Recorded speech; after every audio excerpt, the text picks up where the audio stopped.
Welcome back. You're watching HFO-TV, co-sponsored by AMF Capital, the Baljanik Law Firm, the Butler Exchange Group, and the construction firm J.R. Johnson. Welcome back to HFO-TV. I'm Greg Frick, partner at HFO Investment Real Estate. And today we're lucky to have Morgan Tracy, project manager of the City of Portland Bureau of Planning and Sustainability. And we're going to talk today about, what just kind of passed, the approval of the Residential Infill Plan, also known as RIP. So I want to thank you, Morgan, for taking the time to kind of explain what's going on and, kind of the iteration of where we are today. I know we've talked about this before in the past as it was kind of going through and trying to get approval, but now it is approved. So again, thank you for taking the time to speak with us today in the audience. It's great to be here. Thanks for the opportunity. So maybe you can just kind of give a little bit about kind of the background of that and where we are today with the RIP. Because again, we've been hearing about this kind of change of zoning for a couple of years, especially in the Portland area, and now how the kind of the iteration of where it finally ended up. Yeah, so I'll give you the short version because the project has been going on for 5 years, and we don't have time to cover all of that. But it basically started under a previous mayor, Mayor Hales, who formed a stakeholder advisory committee made up of neighborhood interests, developer interests, different particular special interests. And we met for a little over a year to develop a concept. And the concept was about increasing housing options and addressing some of the compatibility of the infill that was occurring. And the project went through a number of iterations. We took those concepts to City Council for sort of a first blessing to make sure we were going down the right path before we got too far down. Then we developed a discussion draft and took that out to the public and got a lot of public feedback and public input. And ultimately that led to a draft that went to the Planning and Sustainability Commission in 2016. And the Planning and Sustainability Commission chewed on it for another 14 months. They went through very detailed, item by item, and made a number of different improvements and changes, which ultimately led to a much better proposal. At the end of the 14-month period, when we recalibrated and redrafted what we called our revised proposed draft for the Planning Commission, we also had to do some additional analysis. So we updated our economic feasibility analysis, and we had to develop a method of identifying our gentrification and displacement risk, and look at how these zoning changes would affect the neighborhoods across the city. The upside of that analysis was that we found that there was a 28% reduction in displacement overall across the city, even in areas with more vulnerable populations that are more vulnerable to displacement. And even in those areas, we were finding it was about 20% reduction. But there were 3 neighborhoods that popped up as a higher rate of displacement than the default comprehensive plan. And so that caused a lot of confusion, a lot of discussion. And even though the impacts weren't major, it was essentially 3 to 5 additional households per year being displaced in these 3 different areas. It sort of begged the question, how do we measure success when we're looking at this project? Was the initial idea behind this was it addressing affordability? Was it addressing, just a higher density plan? Because I know Portland's a little unique in terms of the number of strictly single family zoned, areas within the city of Portland, and we have a very high percentage of that. And, in the business that we're in with, in multifamilies, we've got all this immigration since the last 10 years. We've had this big crush on affordability. Was that the initial kind of gist of this, or was it something broader than that? I think it certainly included that, and I'll circle back to the housing affordability question. But what from our comprehensive plan, we identified that 80% of our projected growth was going to occur in our centers and corridors, mainly the mixed-use multi-dwelling zones, with about 20% of the growth being scattered through the residential zones. And that still holds true even after RIP. But what we were identifying through that comprehensive plan process is that the types of housing that we were going to be developing were pretty bifurcated. We had a lot of single family homes on one end of the spectrum, and we had a lot of large multifamily projects on the other, but not a lot of the plexes in the middle. And so there was sort of a dearth of housing choices, and the resulting impacts on affordability and house location really was something that was becoming more of an issue. So, when we talk about housing affordability, this is one of the more challenging aspects of our project to communicate, housing affordability versus affordable housing. And if you watched the city council's discussion, Commissioner Hardesty continually reminded testifiers that this is not an affordable housing project, and that she's absolutely right. So the city is undertaking other actions to deliver regulated, or what we call capital A, affordable housing through the housing bond funds and construction excise taxes and partnerships with our affordable housing providers. But what the Residential Infill Project was about was leveraging the actions of the private market to deliver housing options at a wider spectrum of price points rather than default one-size-fits-all approach of single-dwelling zoning to achieve better housing affordability overall. So it's not about below market rate housing, although we did end up with some proposals that got us partway there, and we'll talk about that. But it's more about, rather than the default, so like when a house is redeveloped, we know when a house is redeveloped simply based on the land costs and average sales prices per square foot and a reasonable return on the project investment, the inevitable result is a very large home and very expensive, frequently in the 180 to 200% median family income range, or $750,000 or more. But when you can spread those land costs across 2, 3, or 4 units, the prices per units drop. And while the overall project may be priced higher than a single home, you're building 4 kitchens and more bathrooms after all. Each of those smaller units is more likely to be priced between 80 and 120% MFI, somewhere in the $350,000 to $500,000 range. So there was a lot of discussion that emerged about this affordability issue. We heard a lot of arguments that older homes were providing for affordability. And the problem with that argument is that it's sort of this point in time thinking, and fails to consider 2 inevitable facts. One, our city's population is growing. We're expecting another 260,000 residents by 2035, and that will continue to increase demand. And older homes don't last forever. Just like you and I won't. So thus they'll ultimately be redeveloped or extensively remodeled. So planning is really about the future with a critical eye on the past. And I developed this sort of favorite saying of mine, which was, the affordable fourplex is the one that was built many years ago. The second best affordable fourplex is the one that we built today.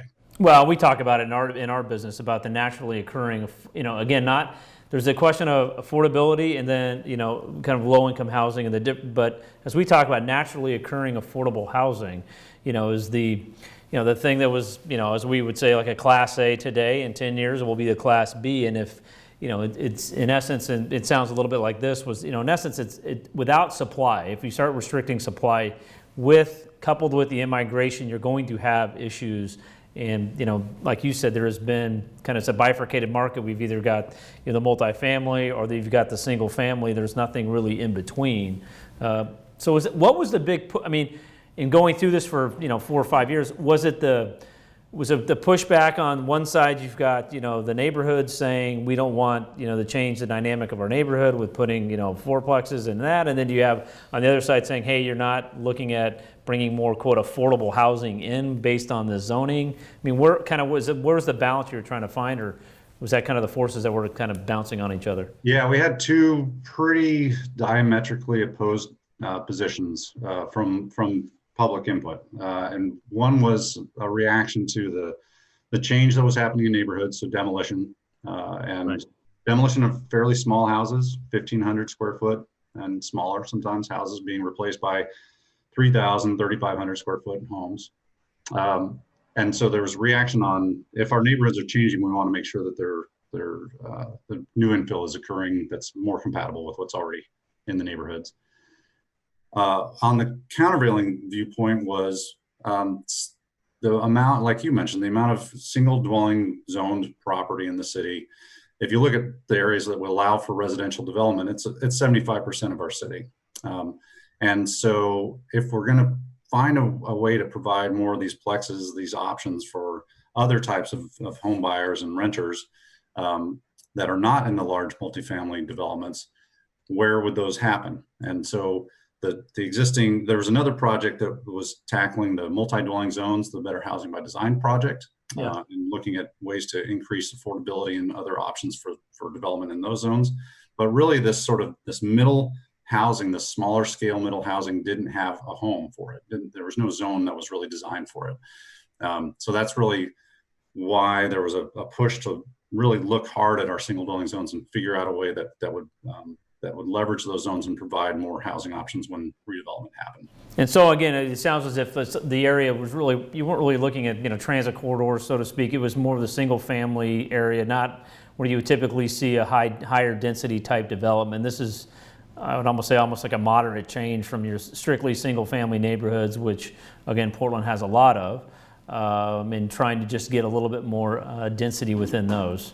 Yeah, and actually, I mentioned the first concept plan that we came out with. The first concept was looking at areas within a quarter mile of those frequent transit and center areas. And the testimony that the Planning Commission heard was that we are ignoring a legacy of the past that created these sort of exclusive areas, and we need to expand those options much more broadly to be including much more of the city than what we were talking about in the initial concept. So that led to a pretty big change in that in the proposed map. So kind of what are the steps then moving forward? Are we going, I'll talk to people again, and in our world, a lot of this audience are multifamily owners and apartment owners. So there's an effect in that a little bit, but a lot of them also own, single family, or they own, neighborhoods close in, and, it's just, am I going to see, every house on my block get torn down and have a, 20-unit apartment building built up there? And as I tell them, a lot of times that's not the case. It financially just typically doesn't make sense. But you may see the occasional, the corner lot or something like that with a fourplex or a, different kind of layout. Is that where we are today now that it's gone in place, or is there a chancing for people to come and kind of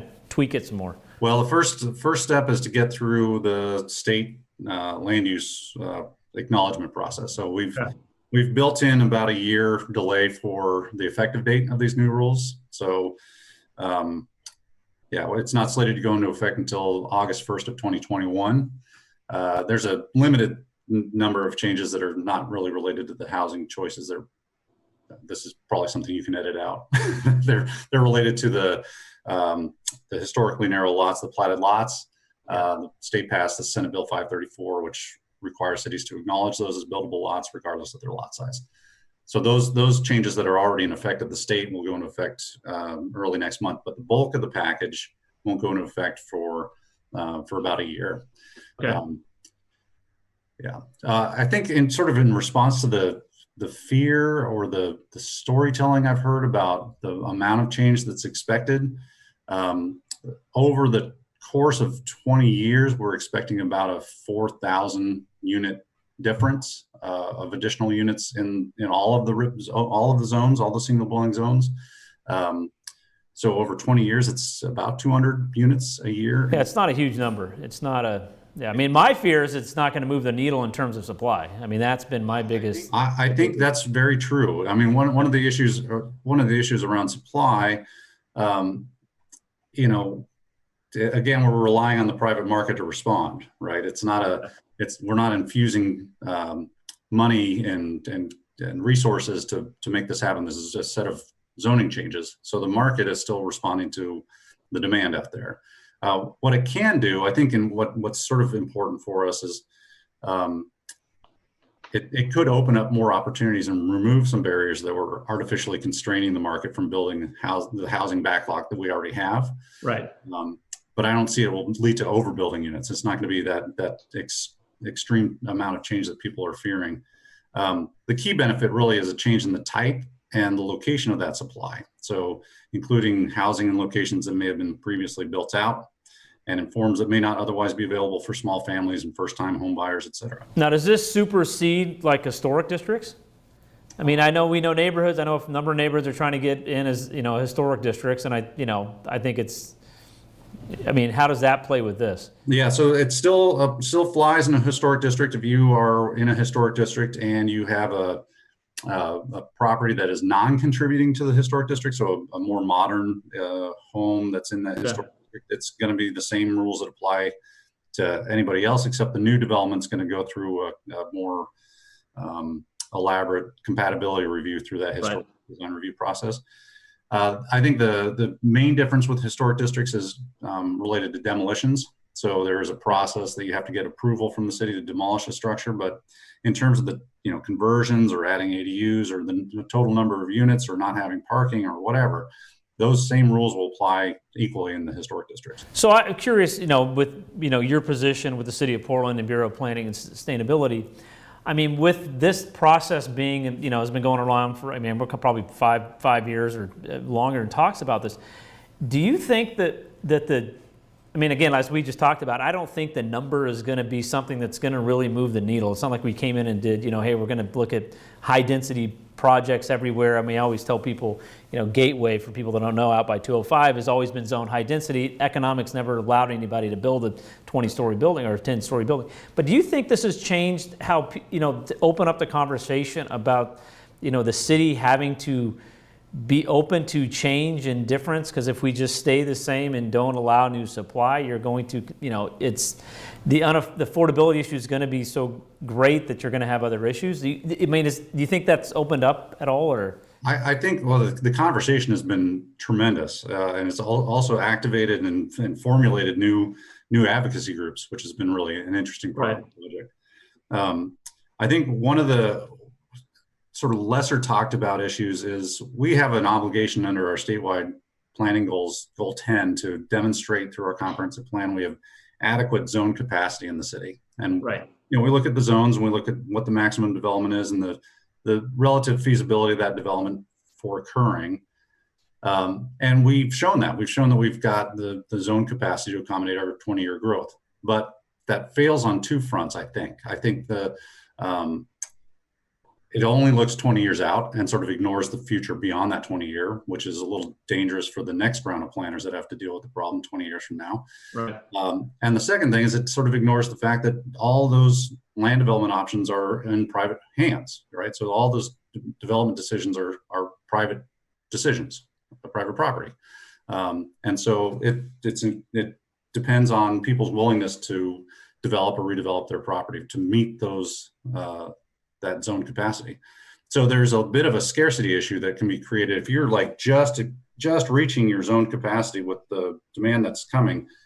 That's like trying to clean oil out of water. It's easy at the start, but it gets harder and harder as you get to the smaller and smaller. And are we right, in terms of goal 10, are we right there? I'm guessing we don't have this oversupply of. We have 123,000 households projected. We had a zone capacity for about 250,000 citywide. But going back to the initial scope of this project, the vast majority of that capacity was in multi-dwelling mixed-use zones because there's that much. Think about Gateway. There's that much headroom to build all kinds of units.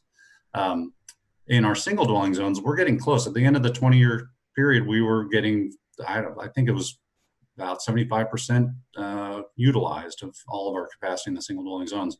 This really brings it down to something below 50%. It really just opens up a lot more options and opportunity.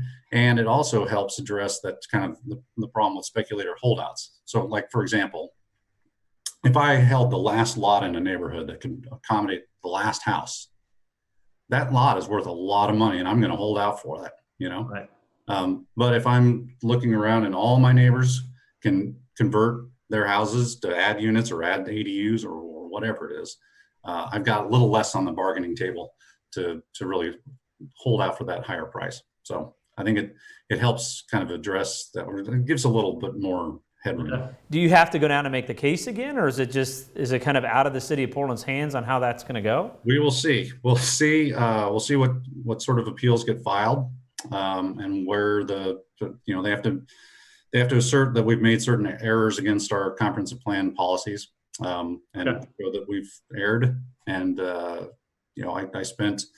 I and others have spent a lot of time drafting findings to respond to all of our comp plan policies. It's about a 275-page document, 700 policies to address, but it checks a lot of the boxes and really makes very positive moves on a lot of our housing goals. Oh, good.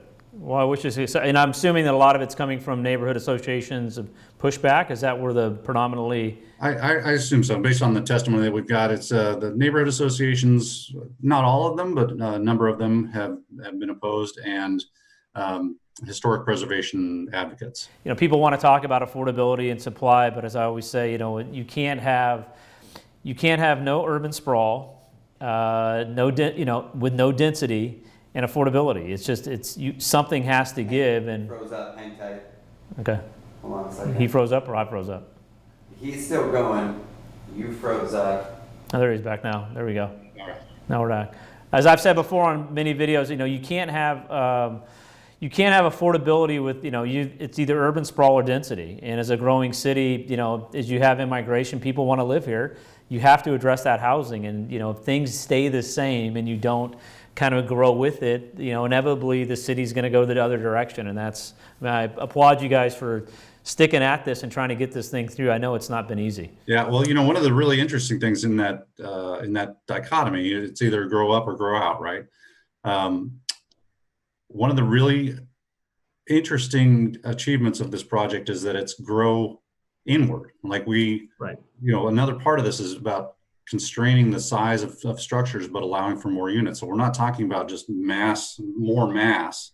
It's better utilization of land within areas that already have great infrastructure and amenities and jobs and transit and other things. So it's probably the most effective smart growth measure we could pass. Is it modeled after any other cities that you could look at and say, hey, this city, I know like Minneapolis kind of went through and just got rid of all, I think it's all single family exclusive housing zoning. I mean, are there other cities that were maybe earlier in adopting something like this that you look at and say, here's an example? I like to say we got started first. Okay. But we didn't finish first. So Minneapolis, they allow triplexes throughout their city, single dwelling zones. Seattle was looking at has adopted some measures to allow more ADUs and more types of housing, but in narrower areas. So this, I think, is sorry about that. That's right. So this is really kind of innovative in that it goes broader in terms of the numbers of units that are allowed. It allows fourplexes on almost all lots. Sixplexes in some cases if they're regulated affordable. Okay. And it's broader in its application and applies to wider areas of the city. So that did come up. I did see something about the sixplex amendment that's gotten a lot of press. So in essence, it could be a sixplex if there's an affordable component to it? Yeah, so this was really a success of our housing advocates. We as staff resisted going to 6 units just in terms of we kind of modeled the number of units to 4 based on how how lending works. Yeah. 1 to 4 units, how the tax assessor assessment works, 1 to 4 units. So that was really kind of a bright line for us. The housing advocates demonstrated to us that by providing for 2 additional units and a little additional FAR, we were able to give them affordable housing providers basically a more competitive edge on acquiring sites for affordable housing. And in return, we would get at least half of the units affordable at 60% MFI, okay. And more visitable units as well. So my guess on that, you're going to see it's going to be more affordable housing providers that would take part of that, because I think we've seen kind of with inclusionary zoning. Unfortunately, just looking at the economics of where land prices are and construction costs are, right. There's no place in the city where we saw a for-profit model working with a sixplex and 50% affordable units. Yeah, and I think we've seen a little bit of that with inclusionary. Once, we had the big rush of housing permits coming in pre-inclusionary, but now you're seeing with construction costs and land costs and system development charges, it's those projects that are now having to include inclusionary getting tougher and tougher to do. So my hope is when we were hearing the argument from neighborhoods about, this needs to be a requirement for affordable housing to build more than 1 unit. We've already done that math. I mean, that the inclusionary zoning showed that it starts to become somewhat feasible for the market to deliver at 20 units in some cases, right? And so we're, unless you're talking about going to 20 units in single dwelling zones, which we weren't, it just is not going to work.